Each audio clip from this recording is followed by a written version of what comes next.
Omusango gw'abasiraamu 14 abavunaanibwa okutta Bamaseeka okuli Sheikh Mustafa Bahiga, Sheikh Hassan Kirya n'abalala guzzeemu okuwulirwa mu kkooti enkulu eya Kampala enkya ya leero. Zigenze okuwera essaawa 2.5 abasiraamu bano ne batuuka ku kkooti wakati mu by'okwerinda ebyowaggulu.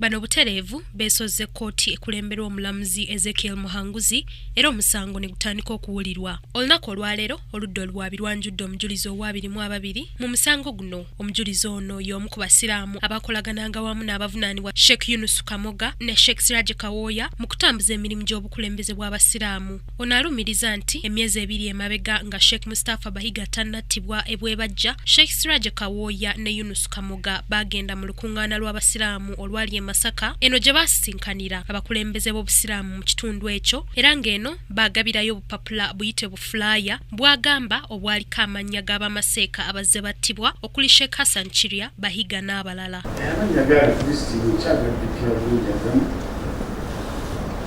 I still remember some of the names. The first was Hassan Kirya,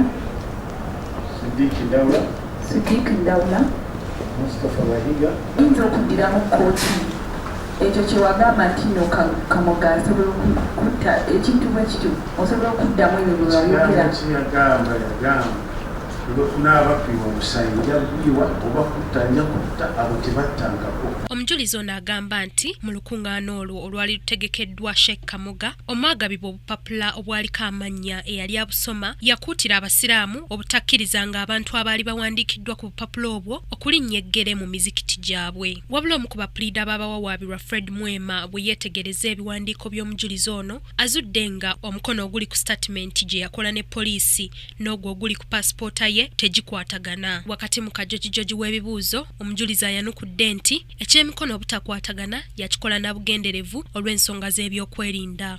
Look at the signature. So the signatures are not the same. Nayongerako bwongezi nakyusamu signature zange olw'ebyokwerinda Puliida omulala ow'abawawaabirwa Twaha Mayanja agumizza abasiraamu bw'agambye nti obujulizi bwonna obuleeteddwa oludda oluwaabi tebulina makulu era ng'omusango baakugumegga. Nga baloya defense team tetunaba kufuna bujulizi bukakasa nti abantu baffe balina omusango, naye tulinze kulaba oba bano abajja be banaabuleeta, naye sofa abakawo obujulizi tetunaba kufuna muntu atukakasa.